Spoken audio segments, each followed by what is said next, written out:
What is going on, everyone? So today's video, I'm going to be sharing with you how to realize you have old emotional scars, how to heal them, and form a new emotional self-image.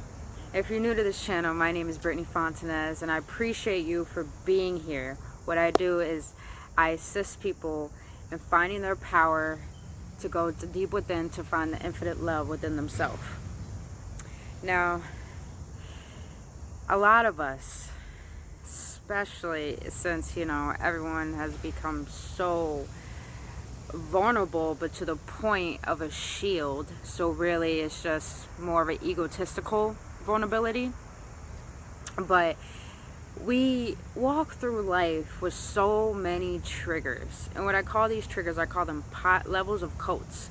Coats that we consistently keep wearing and keep piling on that make us heavy to the point we carry so much with us, to the point that we will get triggered and offended by anything anyone says. I will know I was so what people will call sensitive, and know how to be on ease, on their toes, to be watchful of what they say and what they do. And then I realized, as I was reading this book, Psycho Cybernetics, that I'm on right now, as I realized that form of sensitivity made me a self-loather, and that self-loathing made me realize how much low self-esteem I had. And I had to analyze this, because I realized I was surrounded by a lot of people like that, and I was attracting people like that. And it was because I had a very, I would call it, not a presentable self-image. And I don't mean presentable by society. I mean, I had a self-image where I seemed so vulnerable. I was easy to attack.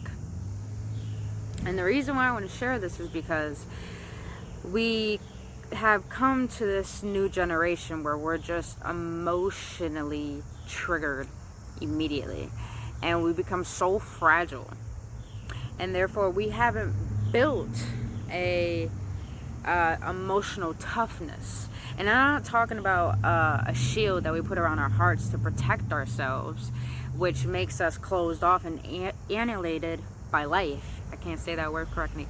Alienated, there we go, by life, to the point where you become so in tune with loneliness, frustration, and aggressiveness. And I would know, like I said, I was a victim of this myself. Actually, I made myself a victim. But the only reason why we have all these emotional scars is because, one, we haven't realized this. Two, it's because we were taught that it's okay to be like this.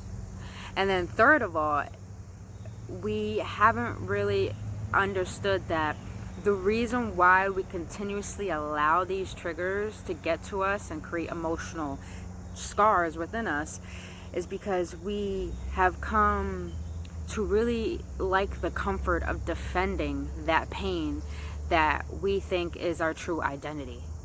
And really, that's not our true identity. Those mistakes and those choices are not you. They're just what they are.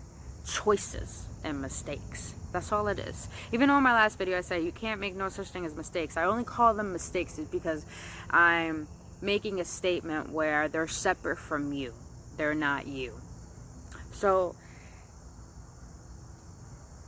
now that we realize that we have emotional scars, and we could even notice that we have emotional scars because, you can tell by the way someone looks, you could tell by the way someone moves and how someone acts. So how we can heal these old emotional scars is by forgiveness. And now let me get in depth into forgiveness, honestly. I don't mean forgiveness as a weapon, because a lot of people use forgiveness as a weapon. They use forgiveness as a weapon as in, I'm going to forgive this person to have my own peace of mind because I feel superior to them, so therefore they don't deserve healing. I deserve it the most. And that kind of sense makes you think of forgiveness as like, I forgive but I don't forget. Well, you're not really coming from a state of unconditional love with your forgiveness. You're using forgiveness as a weapon in that sense to, keep repeating that victimizing triggers that keep you in that identity of those emotional scars. And those emotional scars are just things of the past. And if you keep reliving those emotional scars, you're really just reliving the past. And you're not really making choices upon what's going to move you within this present moment to create a more fulfilling and fruitful future. So another way to heal these old emotional scars is not only through forgiveness, in a way of, forgiving, because we all want to heal these cords that we all are attached to people and situations. We all want harmony in those things. But a second way to really heal these old emotional scars is really understanding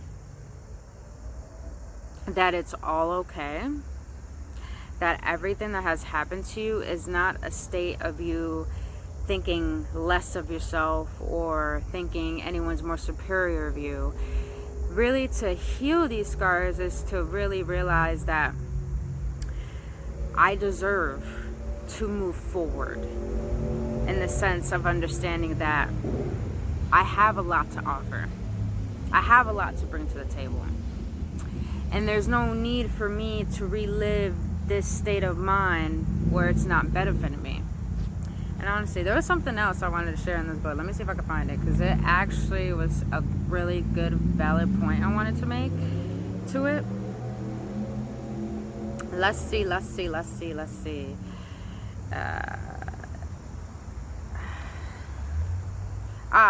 we go. I remember. So a third way we could heal these old emotional scars is creating a spiritual emotional toughness.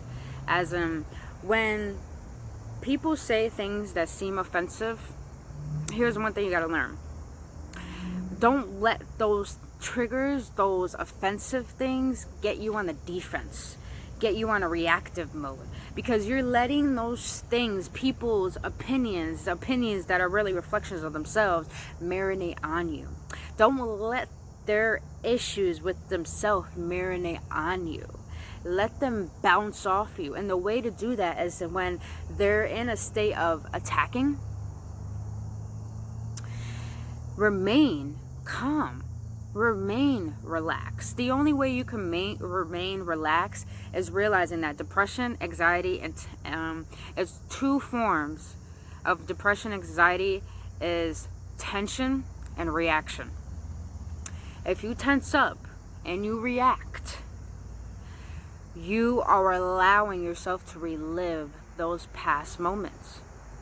But if you can realize that you can remain calm and relax your muscles and not be so tense, there will be no way of any reaction, because reaction is formed by tension, and tension is formed by a certain emotion. So remaining relaxed and calm in that situation, you build your emotional toughness, and therefore you will have nothing that's going to trigger you to hurt you.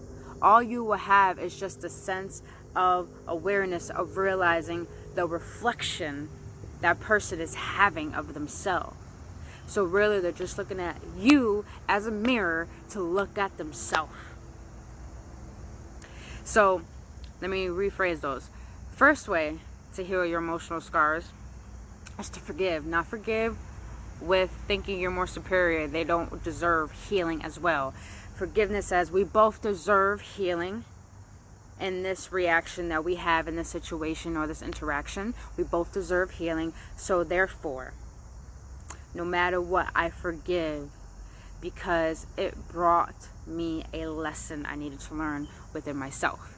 Secondly, is to realize you have a lot to offer and bring to the table. Don't think you're more superior, and don't think you're inferior to anyone. Just know we all have something to offer, and therefore we deserve to heal our old emotional scars, because it molds us to who we are right now. And third but lastly, remain relaxed in those states where those habitual patterns will try to reoccur.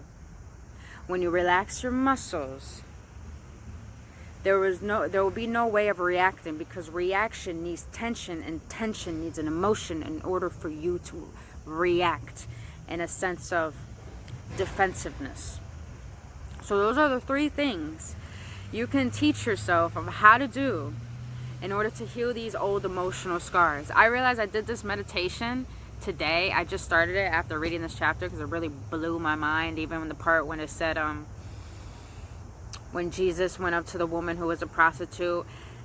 It said nowhere in the Bible that Jesus said he forgave her. He just didn't condemn her.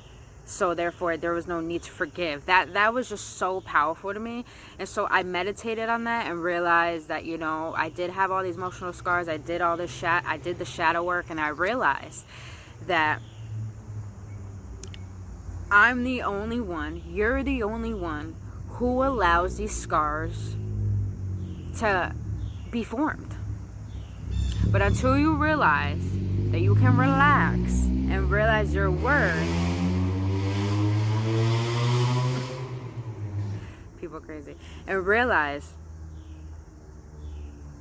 that you can forgive, then you really are thriving in your life and you're healing yourself.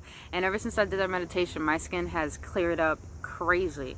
Like, it just immediately. And I was mind blown by that, because I realized those who can create a new self-image for themselves by healing those old emotional scars look younger, they become more brighter, and they become more exhilarating to everything in their environment and to everyone they come across of. And I'm not saying to do this just to heal, you know, your skin conditions or anything. I'm saying to do this because there's no need to walk around thinking that it's not okay, that we shouldn't get hurt. I mean, getting hurt is a part of life. Being vulnerable is a part of life. So we need to be vulnerable in order to allow ourselves to get hurt a little bit, so we can build that emotional toughness, so we can walk through life realizing that nothing can tear us down, because we're the only ones who build us up, and we're the only ones who are molding ourselves. So therefore, that was my message I just shared today. Very, very grateful that I did. I really had to think this one through, because I thought it was really important to understand this concept about being human and being spiritual, and realizing what can make those separate us from ourselves. So if you really like this video, please give a thumbs up. If you think it was beneficial, just share it. And also follow me on Insta, as I do daily inspirational quotes, honestly, of how to lift your spirit, find your power, and really seek the love within yourself. And other than that, you know, I see you guys on the next one. Thank you so much for being here. Stay blissful, stay authentic, and namaste.